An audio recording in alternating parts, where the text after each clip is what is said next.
Hey guys, welcome back to Serving 813, a radio show and podcast featuring Tampa Bay organizations and groups every Thursday from 1 to 2 p.m.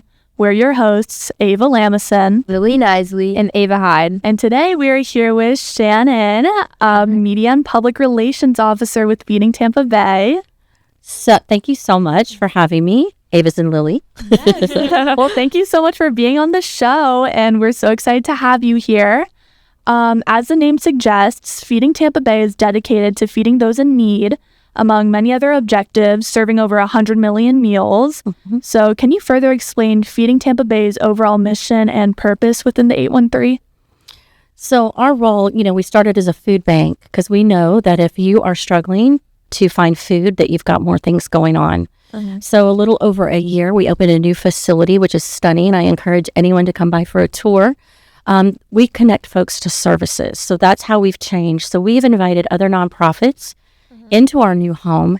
That way that anyone who's struggling and is in need can be connected to so many different things. So you think of financial literacy.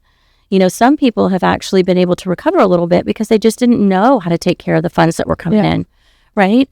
Legal services. We have Metropolitan Ministries. People really think that we're big competitors or whatever, but we've worked together forever. So they're actually in our facility as well and helping us reach out to those neighbors that are struggling. Baycare, we have medical, we have mental health. We also counsel folks, like if you're applying for a service like a SNAP or Medicare or something like that. Those are very daunting applications, and we have our folks called navigators that will hold folks' hands and walk them through it. So we're there to not only provide food, but lift someone to stability and give them the confidence because, we all know you guys are young, but I know you know that it takes an influence of someone else that can sometimes take you over the top, right, as a human being. Yes, so that's really, the goal for us is to get people out of the struggle that they're in and have them experience not needing us. Yeah, I love it. Mm-hmm. That is really amazing because that is just like way more than someone would think is on the surface of this organization, but it really helps so much in so many different ways. So I see that you are the Media and Public Relations Officer in this foundation, and I just wanted to ask you, through your specific position, how do you work to make a difference in the 813? So my role is to make sure that the 813 knows that Feeding Tampa Bay is there. So it's in any medium, like coming on to your program.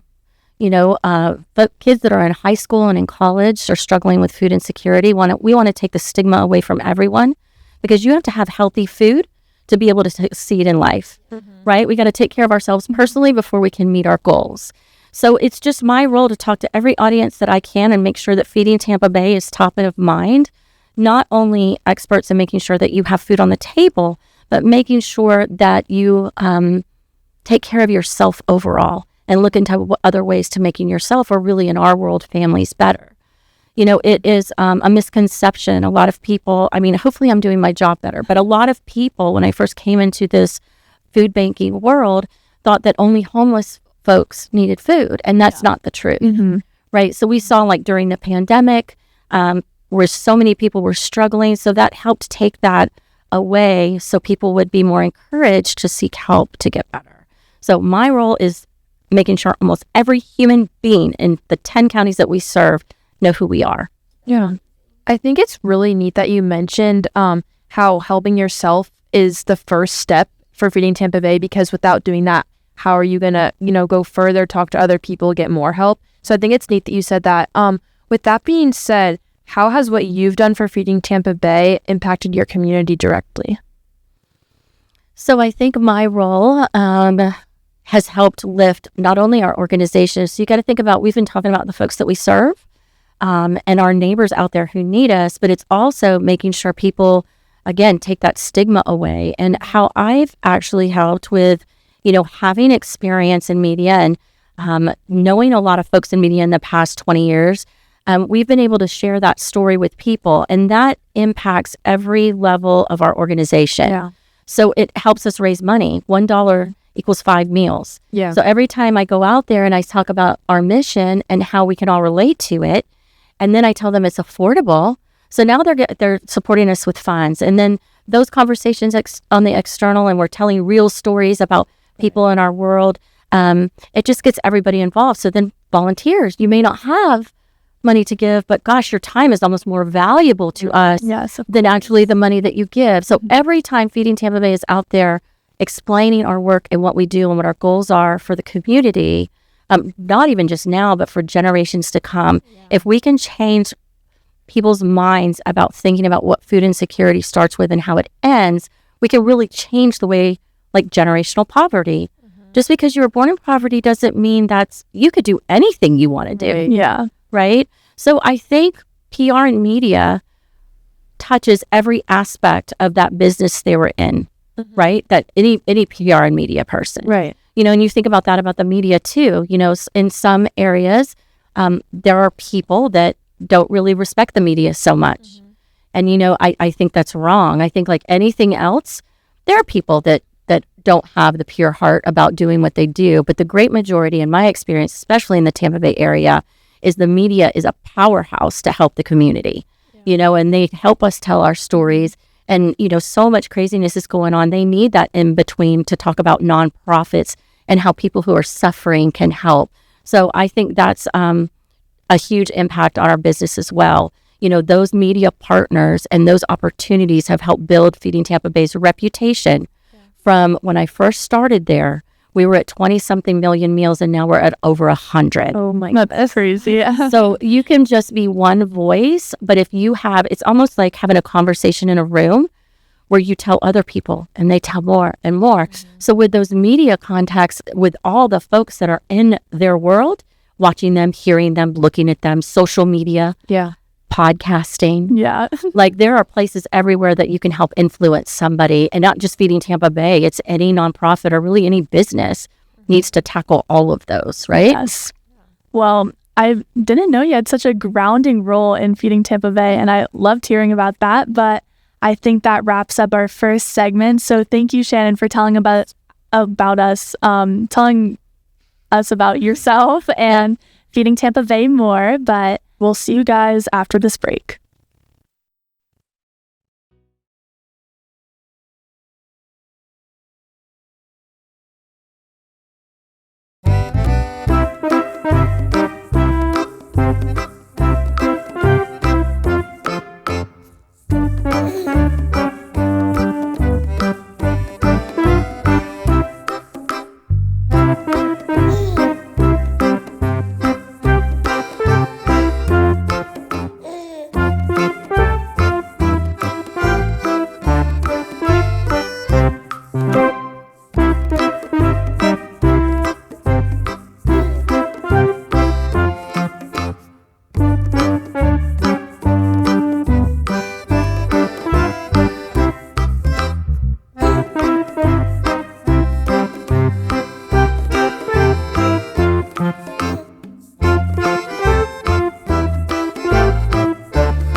feedingtampabay.com every Thursday from 1 to 2 to hear a fun episode with a new guest. For anyone tuning in, we're here with Shannon Olivero, who is the Media and Public Relations Officer for Feeding Tampa Bay. If you don't already know, Feeding Tampa Bay is a local organization dedicated to providing the community with nourishing food and support through sorting, organizing, and bringing food to those in need. So with this next segment starting, Shannon, how did you find yourself working with Feeding Tampa Bay? How did you get into that role? So I actually started a nonprofit a long time ago. I worked in radio, and I was a marketing and promotions director at that time, and that's kind of where I got the bug for it. But I met a nonprofit. It was called the Children's Cancer Center. Somebody had stolen stuff out of the Children's Cancer Center, and for us and for radio, it's like, what kind of karma are you pulling down on you, right? So it was like an initiative that back then it was the newspaper. Y'all don't be scared. I saw the ad in the newspaper when I was helping folks prepare, and it was just like, how can we help them? So we did with our listeners, we did a drive, replaced all the things that they have, and the executive director was there, and I was like, gosh, if you ever need someone, I'm your girl. So probably maybe a year or so later, she reached out to me, and she's like, it's probably a pay cut, but I want you to come here. And I was there for 9 years. Oh my goodness. And that's when I started like the spokesperson stuff and the making sure, because I made all those friends when I was in radio. And I'm like, guys, guess what I'm doing? I'm doing something new. Let's, talk about it. And with that changing content, I learned how important it is to know who your audience is, right? And what they're looking for. Because before you would see, for instance, all the, the ads and people talking about little kids and how sad they are because they have bald heads. But for what the role of the Children's Cancer Center is to bring normalcy and excitement and fun and joy in the middle of disaster, right? Yeah. So it was bringing thriving times. So we went from showing the sad little kid to showing that child going down a slide. Yeah. And playing and eating cupcakes. Yeah. You know what I mean? Because the whole point of our mission was to make sure we brought joy. Right. So that helped expand that mission as well. So it's kind of the lesson learned. And what I always try to do is understand who's watching and what the end goal is for whoever I'm speaking for, promoting, whatever that is what is that end goal? Yeah, I think like changing perspectives and, changing that stigma of like, like you said, the cancer children, being all sad, changing that point of view to maybe a more happy child, having fun, doing regular things that you would see with children is very important, I think, for the community to see. Clearly it's something that I look at. To have someone pay attention to what you do is to change that perspective to a positive. Right. We don't have empty shelves, even though at Feeding Tampa Bay, we might be low in something. No one's really, y'all don't tell anybody. No one's going to know because that's really not helping anyone. Yeah. So it's not just for that paycheck. It's for that connection with the people you work with, obviously, or you serve. You don't go into nonprofit for the pay. Yeah. It's really being part of someone's the positive part in their world when they're struggling. And specifically with Feeding Tampa Bay, what feeds me much more than a paycheck is having a positive outcome. Yeah. Being able to lift someone up. A story that changed me forever is we were in a pantry that was inside a Boys and Girls Club, and a woman came in and she had her middle school kids, and then she had a baby, and they were all living in a small apartment, and she was broken. She seemed broken. But because the way, approaching folks with dignity, even though when you're missing something, her kids got to go in and shop and pick the foods that they like the mac and cheese, and we had some culturally friendly foods and all of that. And at the end, when she was packing things up and going into her car, I said, "Are you okay? How do you feel?" And she goes, "You brought me peace." Oh, that's so cute. I love that. I just said it and I got chills again. And this happened 5 years ago. We all work so hard. They'll always stick with you. It will. I can see her face this moment. She probably has no idea how much she touched me. But to be able to bring peace and better health to a household, that's the only way they're going to get into a better place. Totally. I do want to say, this is low-key random, but you have such a good podcast voice, speaking voice. So I did want to ask, since you're one of the voices behind the Feeding Tampa Bay podcast, Stick a Fork in It, tell us a little bit about that show and what listeners can expect from it. So, we started that show 5 years ago. We've now gone visual. You can see us on YouTube now. So that for us someday. Yes, it's not hard. You just pop cameras on top and go for it. But, First of all, you want to talk to every audience. Podcast is a huge thing, mostly because you can control your listening, right? And video too, because we're on Spotify. So now you can watch us talk. Like even when you're driving your car, the little video comes up. I'm so excited about that. Like on the CarPlay? Yeah. Oh, girl. The first time I was in my car and I saw the Stick a Fork in It logo come up, I literally cried. I'm like, See, you pulled over. But, the whole point of our podcast is to introduce people in our world that we might recognize, we might not, but it's really about how you get to success. Yeah. Whatever your personal success is, whether it's for me, because it's how it makes me feel, and the outcomes of it. So someone influences you. So that's mostly what our podcast is about, is what did it take for you to get to where you are? Yeah. We just had Tim Marks on, and he's run Metropolitan Ministries for a long, long time. Thomas is a co-host. In 12 years' time, he took from 7 million meals a year up to 100. That's still crazy. So crazy to me. Even right? Starting with 7 million feels like it's just a crazy...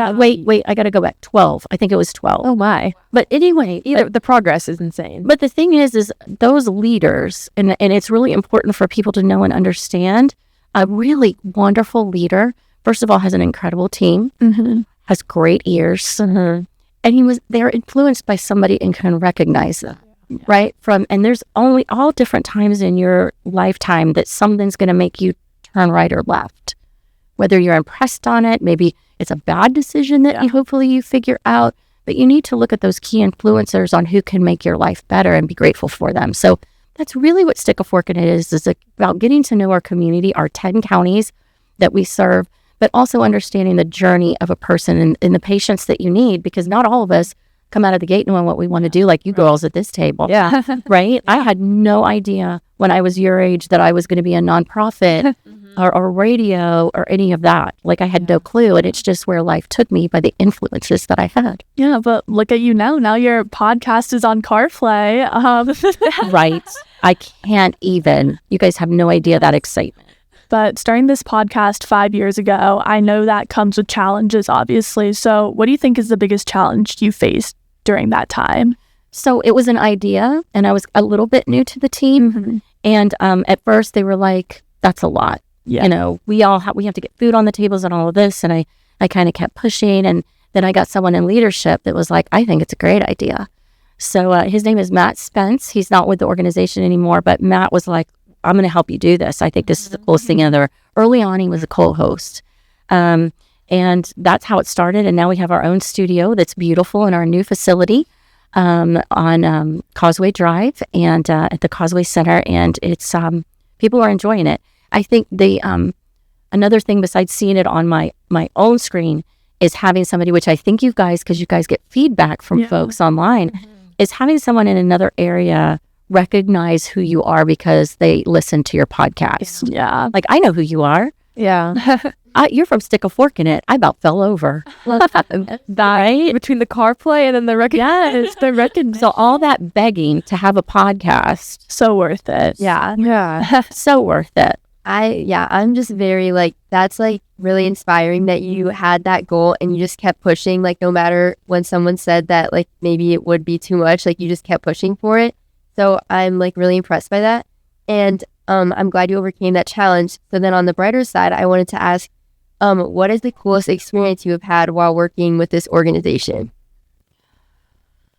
Because I know you mentioned earlier the woman who said you gave her peace. That is amazing. So I know that's probably one of the coolest. So it's something that I knew. This was during the pandemic, and we know how many people weren't working and were struggling, weren't getting paychecks. And Feeding Tampa Bay did these, they were called mega pantries because they were the major, huge distribution. And we did them for months and months and months. And when folks were in the line, you typically think that there's, not a nice card, right? Sometimes that says who, it's a status symbol. Yeah. And we were seeing, Porsches coming in, Panamera needing food. Yeah. Mercedes-Benz, Cadillac Escalades. And that it's something that I knew that I had been taught, but it's something that I experienced that so many people are just one disaster, whether that be broadly personally away from needing somebody's help. It didn't have to do with me handing somebody food or anything like that. It's like one person. And that we need to, in our groups and in our communities, we need to be curious and ask the questions and not judge just because they may have something nicer than you. And they're in a moment for them that is horrific because nobody sets out in the morning to want to go sit in a food line for hours with 3,500 people in it. No one. So it kind of, I guess, magnified something that I already knew, changed my thought processes on other people, kind of just built that tolerance for me to, and tolerant, I mean with me, to take the break and listen and kind of understand and give someone that break. Like some people say, bad neighborhoods. Yeah. You're in a bad neighborhood. There's not bad neighborhoods. There's bad people, which are also in good neighborhoods. So to me, it just doesn't matter where you are. There's good people there, and you need to seek them out and help them if you can. Yes, totally. We're all human. Yes. Well, I suppose that wraps up our second segment. So going along with the Alex Warren Jelly Roll theme, I thought we should play Ordinary. So here we go. But we'll get back after this break, and we'll hear some of your questions.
Hey guys, welcome back to Serving 813. Make sure you tune in to hcchawkradio.com every Thursday from 1 to 2 to hear a fun episode with a new guest.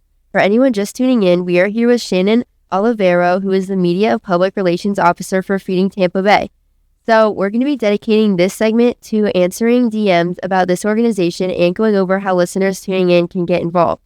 And looking at the DMs here, the first DM we got on our Instagram is it true that the Tampa location has an entire grocery store that you serve in? We do. It's called The Market.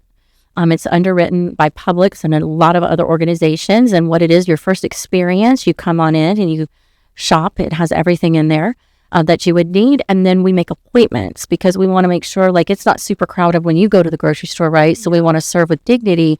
So you make appointments and then you come in and then it's a smaller crowd and we kind of manage that. And the thing is a lot of our partners, we have over 350 partners throughout our 10 counties. A lot of our partners are transitioning to what our grocery store looks like, and we're helping them do it. So even when you go to a partner that's not necessarily on our footprint, you're going to be able to experience the fresh produce, the meats, even the Takis. Like we have all the stuff that keeps you healthy. And then, sometimes you want a little something. We have that too. So we do have a wonderful grocery store.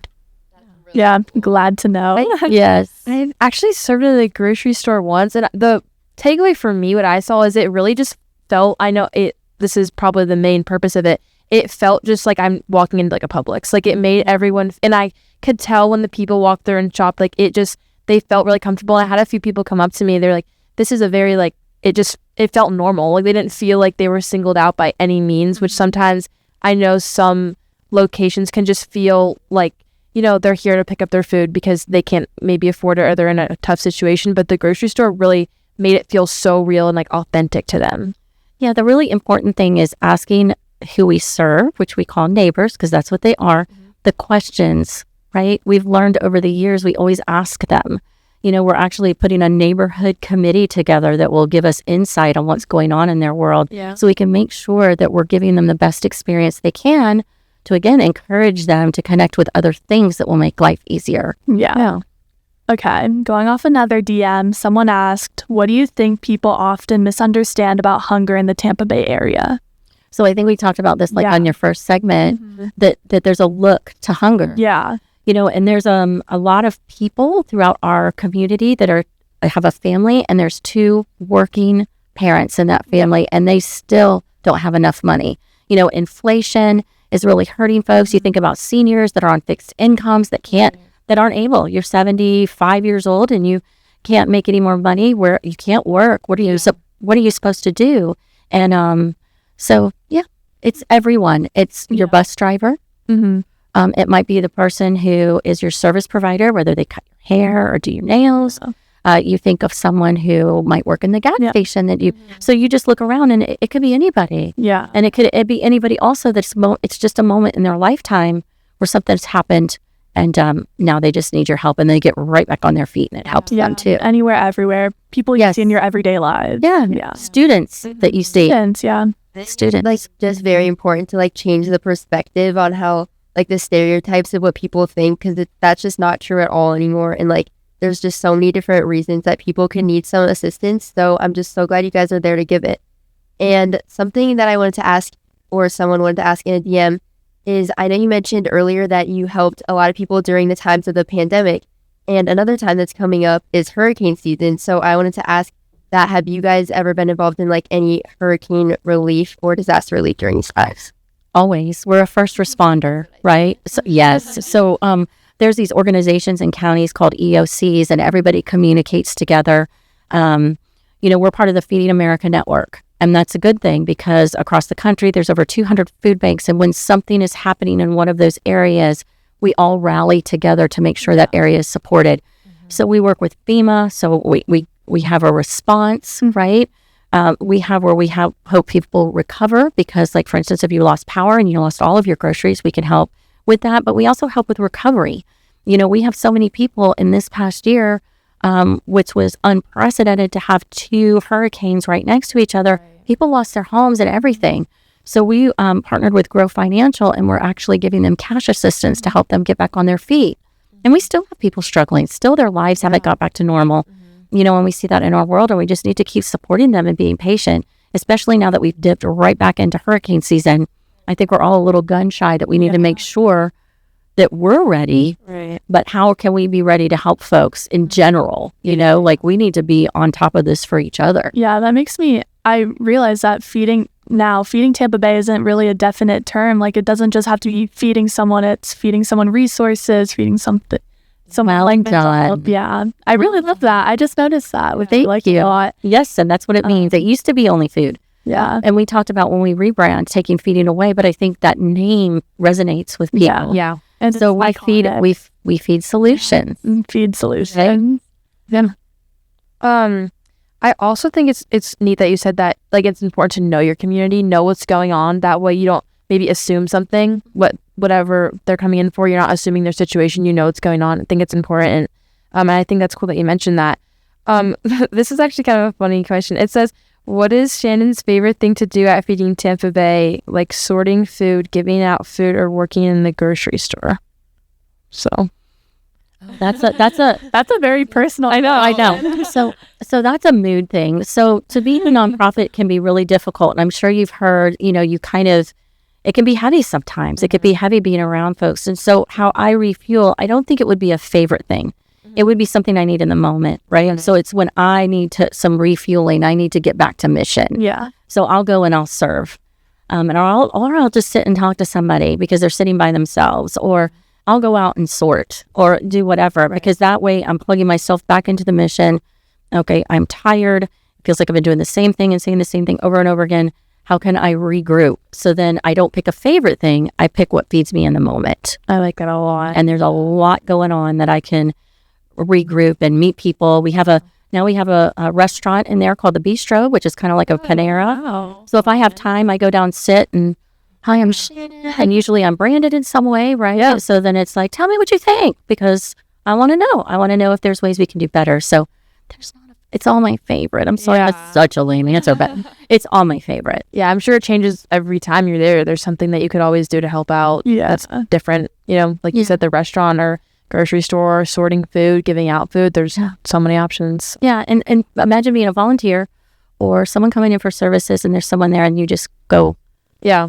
hey, how are you doing? It's good to see you again. Where it like makes you feel like you're home. Yeah, like more of a community than just a service. It is place. a community. Yeah, Yes. that'll.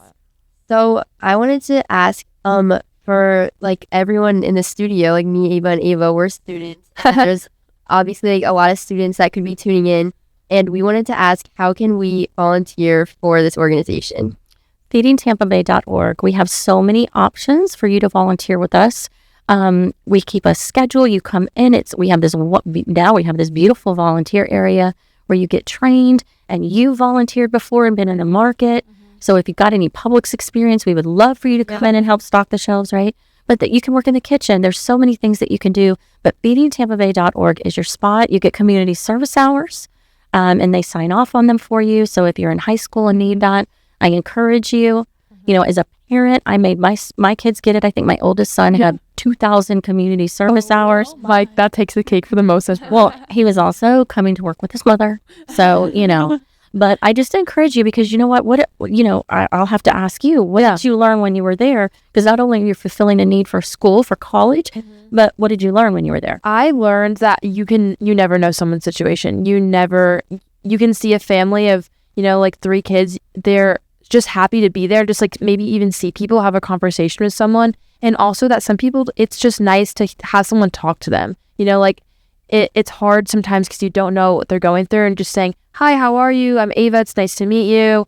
And they just love talking to people. And I think that's important to make it feel like almost a family more than just a place they get their food. That's what I learned. And a lot of times you might be that only conversation that they had all day. Mm-hmm. Yeah. So what I'm very impressed with, and as you're talking to me, I'm getting chills, that is something that's going to live with you forever. Yeah.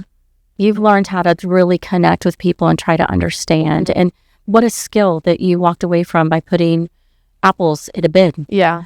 So, we want you there to volunteer, but I know that once you come once, you're going to keep coming again. And we need about 5,000 volunteers a month to get all that food out. So I encourage anyone, any age, to come and join us at Feeding Tampa Bay.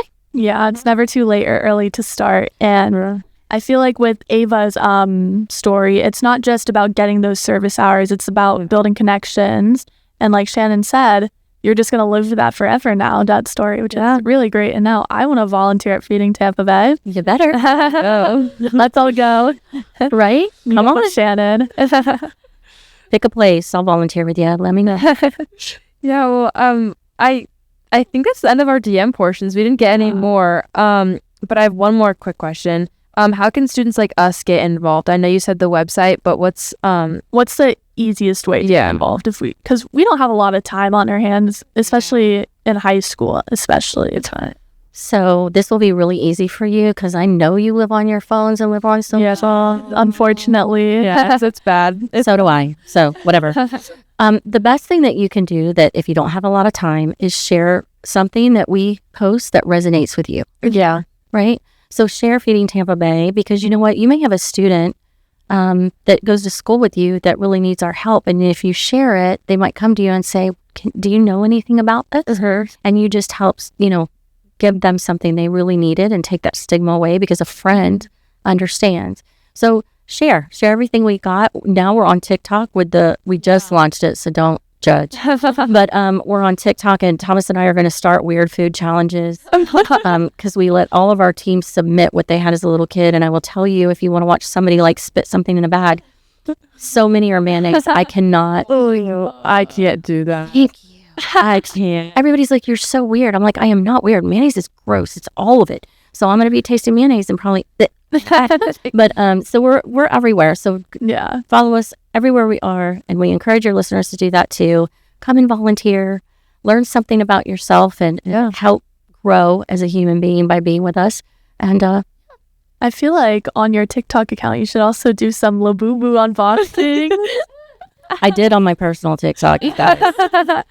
So the whole thing, I am 58 years old. I do not need a Labubu, but I'm watching this, and all along, I'm like, I'm going to give it to my granddaughter, but I'm watching this and it's like the unboxing. I'm like, oh my God, that is the coolest thing. I want the little gray special one.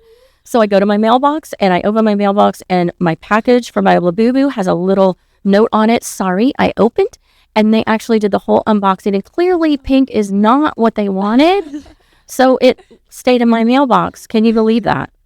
So great. And they took all the fun unboxing away from you? Like total buzzkill. But my granddaughter gets this cute little pink buddy bear thing. Yeah. But dang, that was the whole motivation was to like, oh, do I get the secret? But well, the mailbox was a blind box. Yeah. Right. Ugh. And I'm still trying to catch who that was on my cameras. Still going through the ring footage. I am. I would be too. And I'm posting it on my TikTok, so stand by. Well, I guess that wraps up our third segment. Went by so quick, but anyway, Shannon, thank you so much for being here and sharing your story, telling us about Feeding Tampa Bay. We're so happy we could have you guys on here. Well, thank you so much for having me, and you guys offline. Let me know if there's anybody else in this world that you want to talk to, and I'll hook you up. Thank you so much. It was great getting to know you and seeing you. But we're going to go out with a song.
back, but this time not with Shannon.